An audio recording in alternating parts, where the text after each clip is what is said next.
Hello. Oh God, it always does this for some reason. Hello, everyone. In today's video, we're going to be covering self-belief and the importance of why we should be incorporating self-belief into our everyday practice, into our abilities of execution of the exercises, to making sure that we're not limiting ourselves to self-limiting barriers, and making sure that we are taking down any barriers and making sure that self-belief is on the forefront of our practice, of making sure that we are believing that we can achieve these end goals of that we've set out, and making sure that realizing that anything is possible if we have the self-belief of why can't you do this. So an important aspect is something that I cover um, in my coaching and in the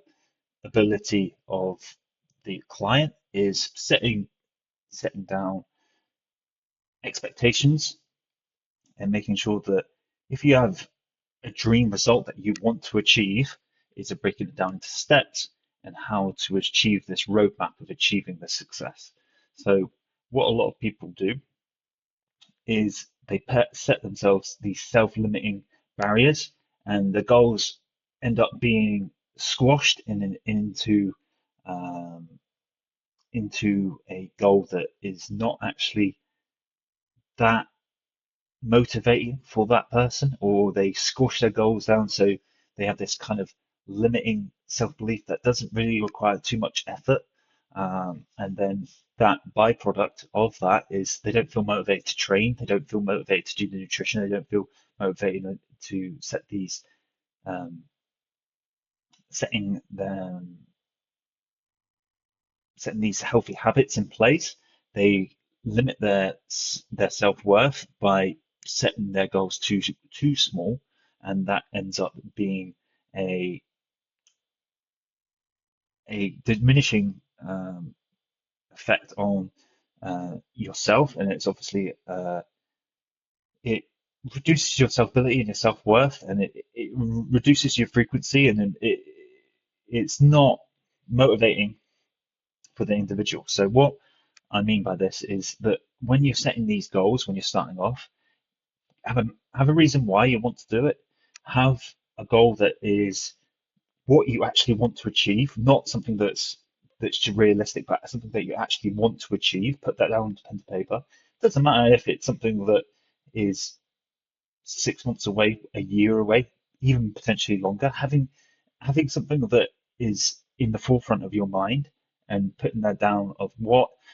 you want to achieve and why you want to achieve it is going to be something that's much more beneficial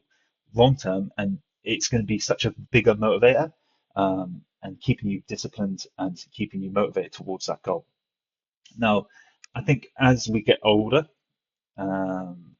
our self-belief begins to diminish a little bit sometimes, with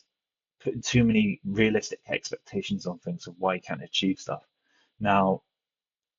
putting yourself in a position of when you're younger, you had all these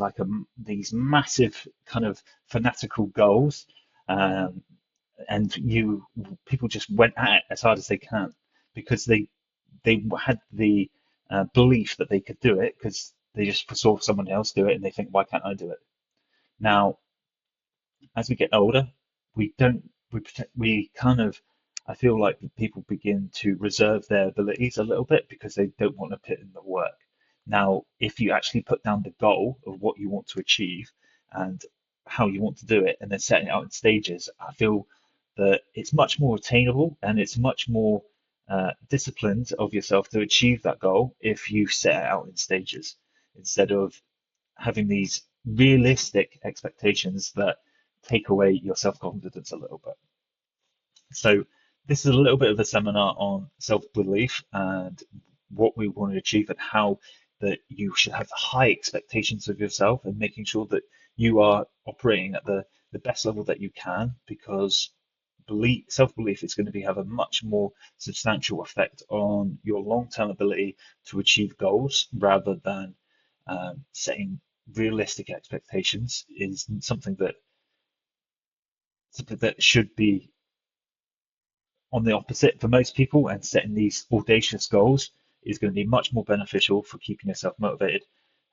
training hard, and having this crazy work ethic towards a good goal that you want to achieve is going to be much more beneficial long term. So these are kind of the things that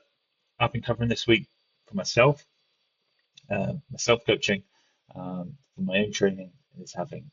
really high self